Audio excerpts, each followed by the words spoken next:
tous et bienvenue sur ce nouveau tuto sur Word et je vais vous montrer aujourd'hui quelques fonctionnalités avancées de Word, notamment sur la mise en page d'un document.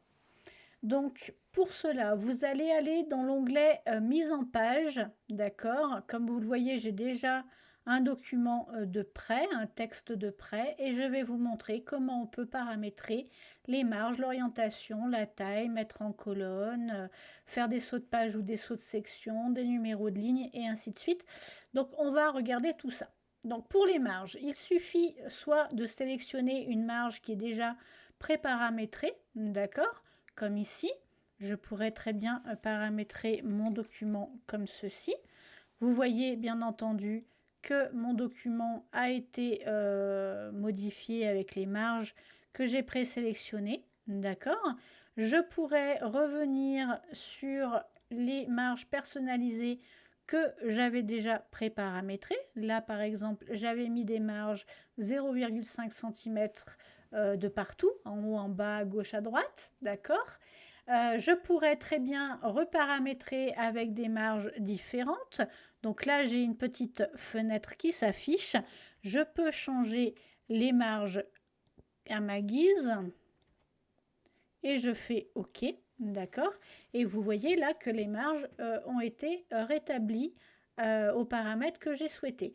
Je pourrais également préparamétrer d'autres choses, par exemple l'orientation de ma page, on va en parler plus tard. Je peux choisir également le type de papier qui est dans mon imprimante. Alors là, c'est du A4 parce que j'ai du format A4, mais j'aurais très bien pu choisir d'autres papiers avec des largeurs et des hauteurs différentes, par exemple. Et je peux également avoir des petits outils également pour la mise en page, par exemple des en-têtes et des pieds de page, et ainsi de suite. Et pour les nouvelles sections qui commencent en nouvelle page, et ainsi de suite. Donc vous voyez, vous pouvez faire pas mal de choses. Vous pouvez également paramétrer la numérotation des lignes, comme ça vous pouvez aussi gérer le nombre de lignes dans votre document. On peut gérer bien sûr les bordures également. Donc on peut faire beaucoup de choses à partir de ce menu. Ensuite, nous avons l'orientation. Ici, je suis en orientation portrait. Je pourrais très bien mettre mon document en format paysage. Vous pouvez bien entendu avoir des portraits et des paysages dans votre document en faisant des sauts de section. Donc je vais vous montrer comment faire. Par exemple ici, je veux mettre mon texte sur la deuxième page. Donc là, je vais faire une page différente. D'accord. Je vais le mettre sur la deuxième page. Ici, je veux un saut de section parce que c'est ma page de garde. Je vais aller dans saut de page ici et je vais avoir une section, une autre section. Voilà, quand je fais une autre section, vous voyez que mon document, là, maintenant, j'ai mon format paysage pour ma page de garde, d'accord? Et si je me mets ici, je peux changer l'orientation et le mettre en format paysage. Donc, vous voyez que mon document peut être sur différents formats. D'accord? Là, par exemple, si je veux revenir de nouveau en format en orientation portrait, dans ce cas-là, ici, je vais aller remettre un saut de section et je vais pouvoir remettre en orientation portrait. Et vous voyez que je peux choisir comme je le souhaite. Attention, en faisant le saut de section, le numéro de page, si vous voulez les implémenter, partira toujours à partir de la section et pas à partir de la page. D'accord? Le saut de page, par exemple, peut être utilisé pour faire des textes et que ça parte et que vous voulez conserver les paragraphes au bon endroit.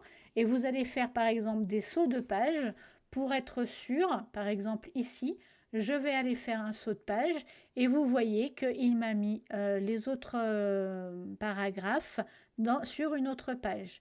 Par contre, là, si je mets des numéros de page à mon document, les pages pour cette section, ce sera bien la page 1 et là, la page 2, parce que le saut de page, par contre, n'agit pas sur les numéros de page. Maintenant, on va annuler tout ça, histoire de repartir sur la base de mon premier document. J'annule tout, je suis désolée. Hop. Voilà. Je suis revenue par rapport à ce que j'avais au départ et maintenant je veux rajouter le numéro des lignes. Ici, vous voyez que je peux mettre le numéro de ligne sur le côté pour savoir combien de lignes a mon document.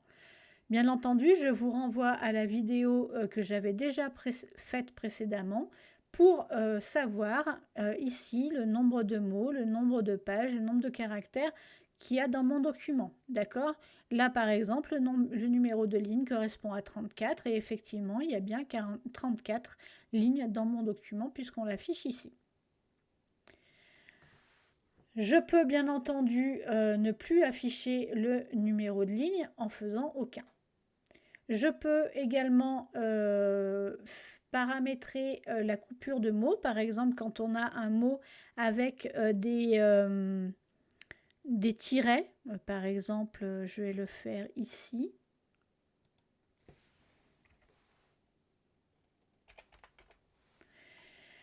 Et que je ne veux pas que le mot soit découpé comme je viens de le faire là, dans -mot. Je peux paramétrer dans mon document, d'accord, que les coupures de mots, option des coupures de mots, et là je pourrais lui dire coupure automatique.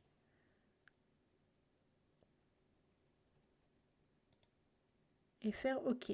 Et là, vous voyez que le dans mon c'est bien remis. Par contre, là, emblématique, il a coupé le mot et il a mis le tiret. Donc, vous voyez qu'on peut vraiment faire des choses plutôt sympas. D'accord? Il suffit d'aller dans les paramètres pour aller changer le document. Maintenant, vous pouvez également faire des retraits, d'accord? Si par exemple, en chaque début de paragraphe, vous voulez des retraits, vous pouvez ajuster et mettre des retraits.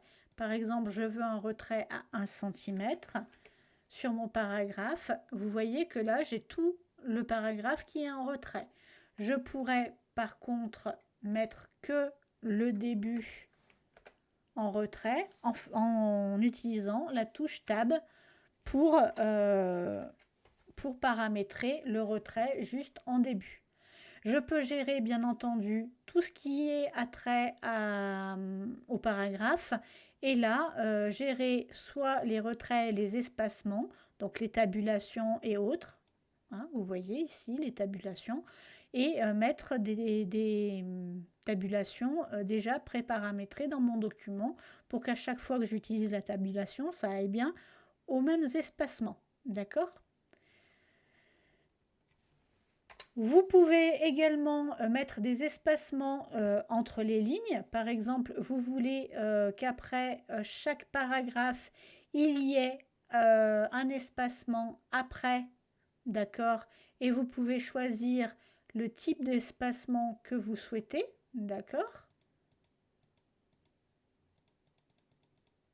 Donc ça, c'est faisable également, d'accord?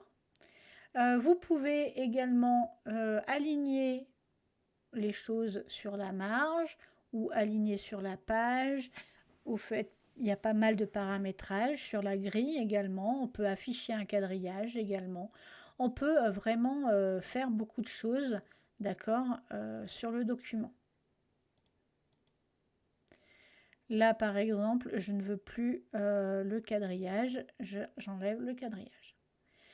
Je peux afficher les volets et je peux voir ce qui se passe s'il y en a ou s'il n'y en a pas. D'accord?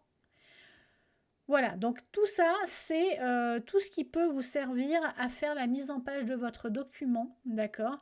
Donc n'hésitez pas à regarder la vidéo, à revoir les parties qui vous concernent. Je vous retrouve très prochainement dans une autre vidéo. À très bientôt.